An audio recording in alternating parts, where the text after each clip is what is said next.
Hello and welcome to the inaugural episode of EzraEats. Today we'll be sharing a recipe for making Shin Ramyun from scratch. Shin Ramyun is one of the most popular Korean noodles around. It's one of the little red packets, and for quite a while I've been trying to make it with basic ingredients, and it's actually based on a recipe that I found from this Korean housewife living in Malaysia. I'll post a link in the description below. But the gist of it is I've tweaked it quite a bit, and I've added a few things of my own, and this is my closest approximation to the taste of Shin Ramyun. Yeah, let's get started.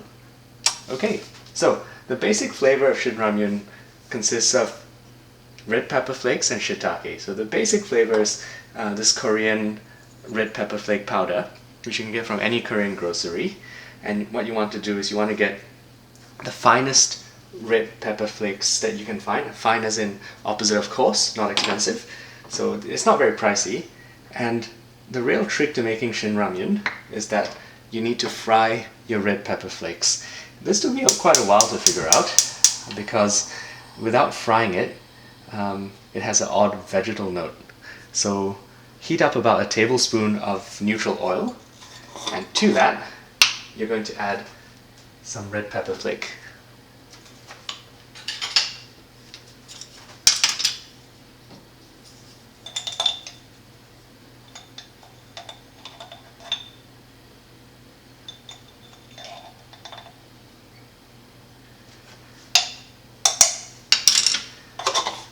So the red pepper flakes have an odd vegetal kind of note. It tastes like raw vegetables basically, and if you don't fry it first, it just wouldn't taste right.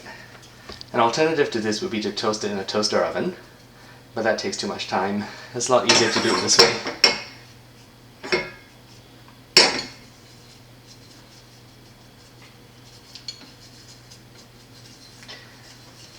Now for the stock, we're going to be using dasida, which is probably the most popular beef stock in Korea, and you can get it from any Korean grocery.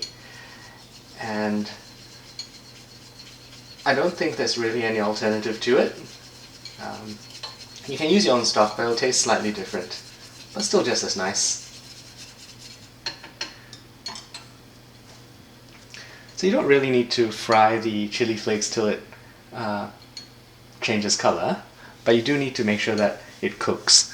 So what I'm waiting for is for the oil to bubble a little bit, and once it starts to sizzle, that's the end of it. I'm not going to cook it any further, because you don't want to burn the chili flakes either.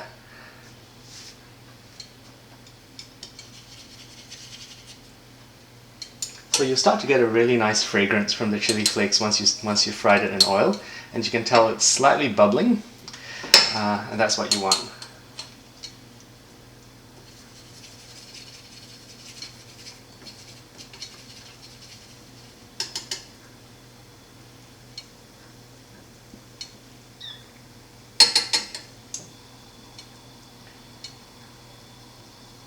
And once you've got a nice fragrance coming out from the chilies, you can add your water, and we can start making the stock.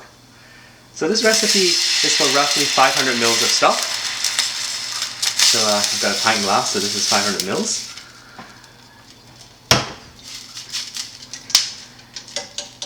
And it's not really an instant recipe. So some recipes online you'll see people making their own stock powders, etc. But ultimately, I don't think this is an instant recipe, because you need to deep fry the pepper flakes, and you need this ingredient. These are shiitake mushrooms, and they're just dried shiitake mushrooms that have been pulverized in a food processor. Don't use your expensive food processor for this purpose. Blending shiitake mushrooms is like blending wood, so you want to get a cheap food processor, and what you do is you take your sliced dried shiitake mushrooms, chuck them in the oven at 75 degrees for about an hour, make them really dry, and then blend them as fine as you can. And it'll last you forever. This is an instant umami bomb that you can add to almost anything, and it's one of the basic ingredients and basic flavors of Shin Ramyun.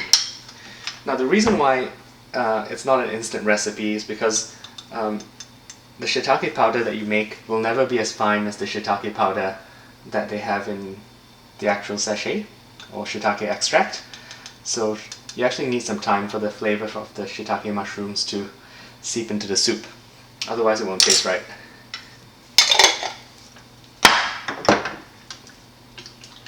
So that's the first thing you want to add in.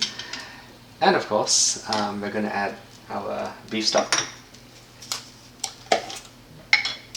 Dasida, it's called.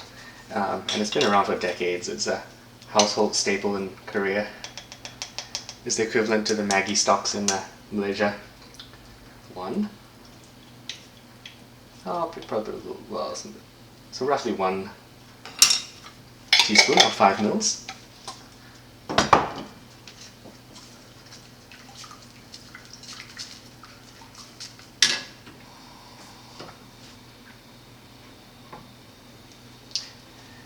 Yeah, this stove is a little bit big for my pan. I usually cook it on the other side, but for the purpose of filming.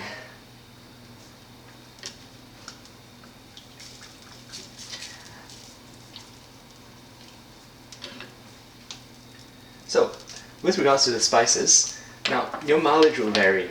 So depending on what brands of spice you get, for example, black pepper can sometimes be a lot stronger depending on what brand you get. But my advice is to get the most high quality ingredients that you can, because you're not using very much of it, and it makes a huge difference to the taste of your final outcome. You want to use just enough such that you cannot actually taste each individual ingredient.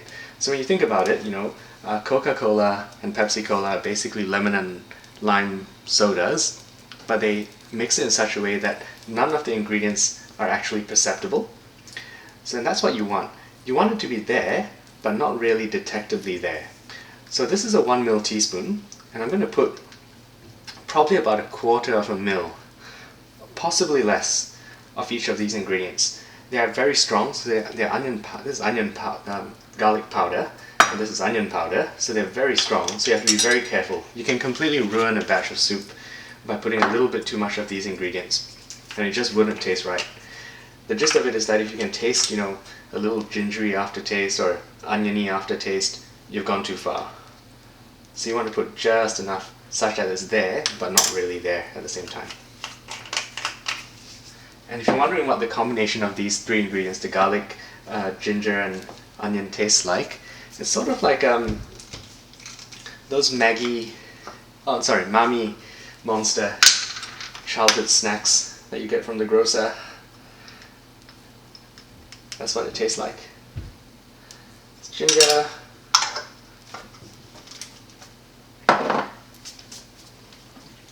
and black pepper.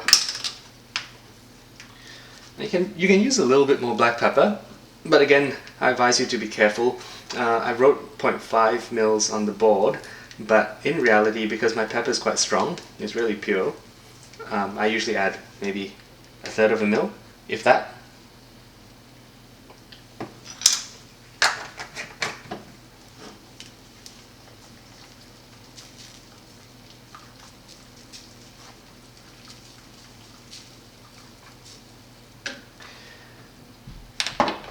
Okay, so one of the things that made my initial attempts at recreating this recipe very inaccurate was the mouthfeel. Now, if you've ever eaten Shin Ramyun, it has a kind of oily taste to the broth, and eventually I figured it out. The oily taste actually comes from the ramen itself. The ramen, ramen noodles are deep fried, basically. Instant ramen noodles are deep fried. So when you rehydrate them in the broth, the instant ramen would actually seep out a little bit of oil and a bit of starch. So it thickens the soup and it creates this oily mouthfeel. And one of the reasons why I like to fry the chili flakes rather than toast them is because it adds to that oily mouthfeel. So you can see this layer of chili oil on top. That really improves the flavor. But to really get that oily umami taste, you need something deep fried. Now, I've experimented with a few different things. The best way to get that slight deep fried flavor into your dish is to use this Korean fish cake. They come in big boxes of like 1 kilo or half a kilo, and you just take out 1 slice at a time. It keeps in the freezer forever and it's very convenient. So to add that oily umami taste, I'm going to add 1 slice of Korean fish cake.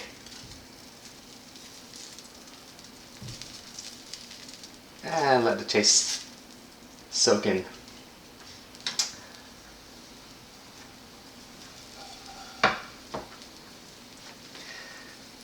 Most chili flakes are also not very spicy, so if you're a person who doesn't like spice and Shin Ramyun is a bit too spicy for you, this recipe will be perfect because it's barely spicy at all. But to recreate the actual Shin Ramyun flavor, you need to add spice, especially if you like the extra hot Shin Ramyun varieties. I typically add 1 bird's eye chili to mine.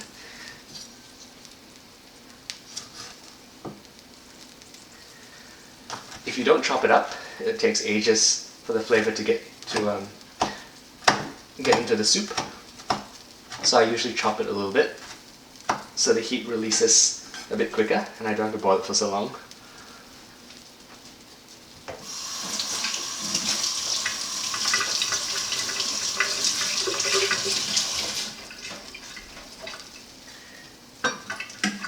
Okay, we're almost done. So the trick to making this soup really is to make sure that you get the right blend of ingredients. Now your mileage is going to vary, you know, and do adjust this to your taste.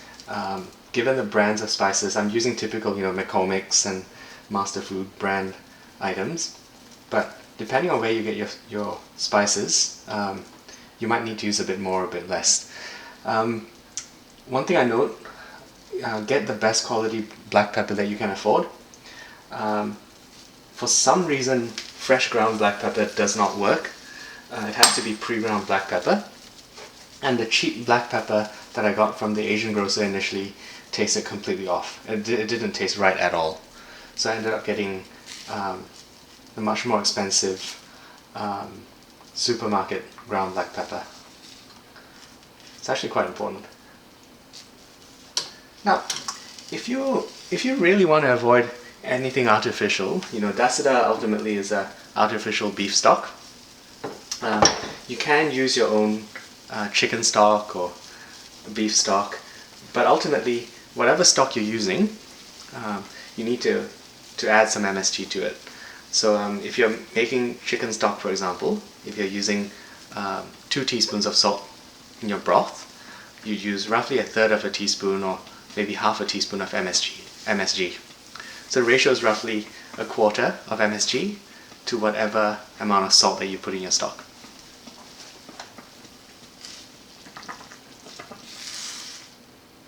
So once it starts to boil, the fish cake cooks almost instantly, so you can actually take it out.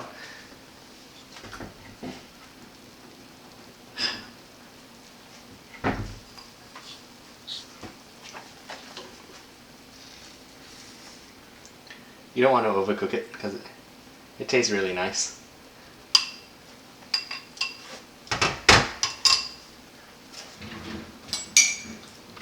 And give it a taste.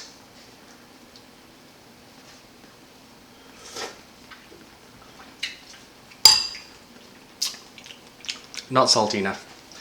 So I'm going to add some salt.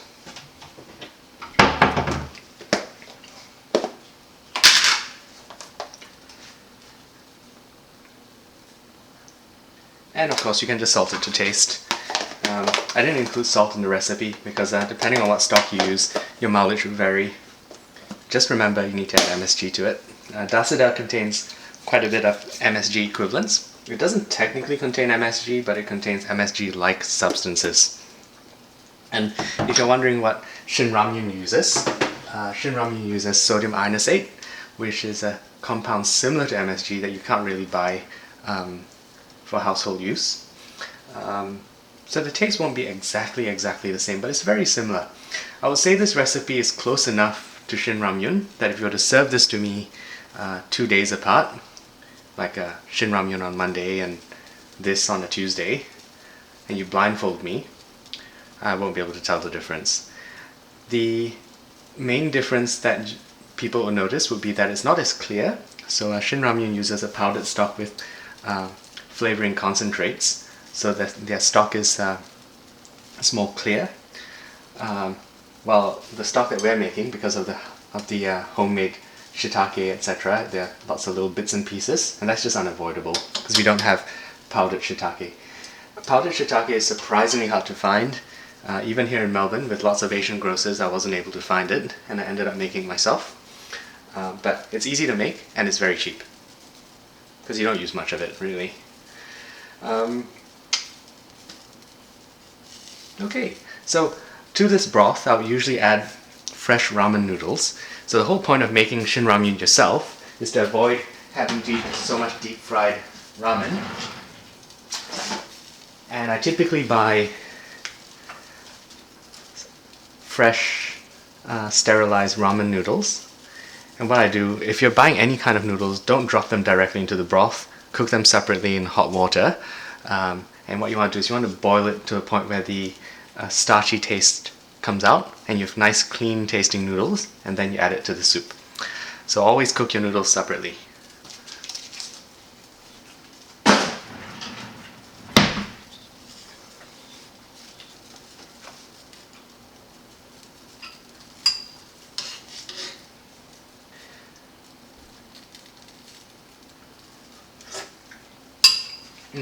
Perfect.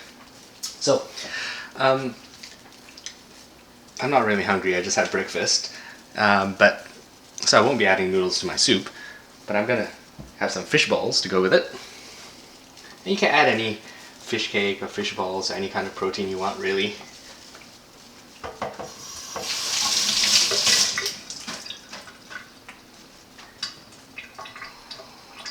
And there we have it, Shin Ramyun from scratch.